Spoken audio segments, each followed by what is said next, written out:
The hairs on the back of your neck rise. A cold sweat breaks out on your upper lip. Your breathing quickens. Fear, in all its glory, being scared or sometimes even petrified.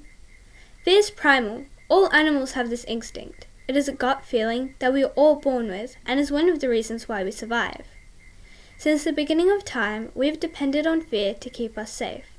Through evolution, our bodies have become equipped to react in a short amount of time to keep us out of danger, like a reflex. Fear is the awareness of threat. It is the ability to assess danger or a stress-provoking incident. Fear is also commonly associated with anxiety. Each person has their own fear.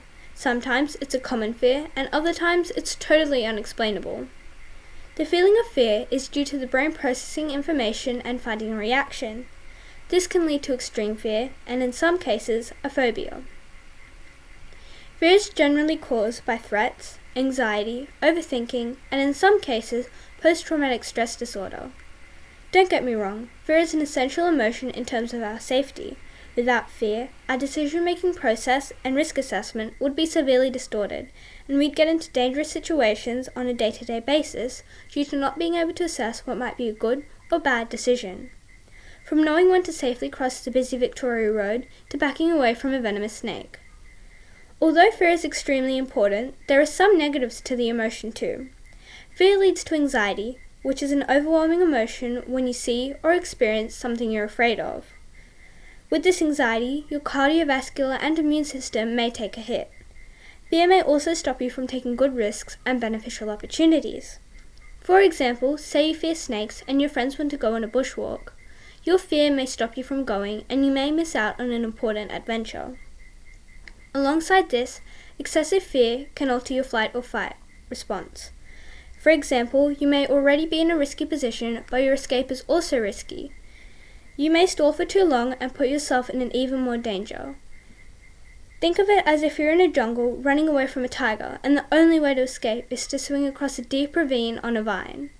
Your fear may stop you from escaping, and the tiger may catch up to you, putting you in even more danger. You guys can stop imagining now. The fight or flight response is our body's way of keeping us out of harm. But did you know there is actually a third, lesser known response as well? It's called freeze. Although the reactions, flight or fight, are straight to the point, freeze is actually a little bit different. It is when your brain decides to stay still. It may feel like you're watching your body, your mind dissociated from your physical self. This can be in the form of your body going rigid or limp. The initial response to fear is caused by the brain sending a message through the nervous system to your muscle cells to put into action the ATP, energy, to help you move out of the way ASAP. This is not adrenaline. However, as the after effects of the incident, you may see the physical characteristics of fear, caused by the brain sending a message to the adrenal glands to secrete a hormone called epinephrine, which travels around the body to cause different reactions. For example, it quickens the heartbeat, slows the digestive system, and gets the liver to start rapidly transforming glycogen into glucose, which then travels around the body to transport energy to the rest of the muscle cells. I personally have a fear of needles. Although this isn't a phobia, it is still a prominent fear of mine. Whenever I'm due to receive a vaccine, I experience a lot of anxiety and stress. In the vaccination room, I tend to pull away from the administrator. I know that the needle is for my own safety and my own good, but my body is totally against the pinch from entering my skin. My mind doesn't even register jumping away. It was like a reflex, my fight or flight response. A common joke in my family is that the fear is hereditary, as my grandfather also hates needles. Let's talk about phobias. One of the most common phobias is arachnophobia, the fear of spiders. This may stem from their looks, venomous bite, or negative run-ins with the little critters. It can cause anxiety or panic when seen. One of the least common phobias is arithmophobia, the fear of numbers and math. I think I definitely have this one. It can stem from religious beliefs or superstitions, like the belief that the number 13 is unlucky, and can greatly affect your life. It is known for setting back the victim in education and job security too. Although fear can help us, it is important that we overcome them. In doing so, more opportunities will arise and you can be free from anxiety.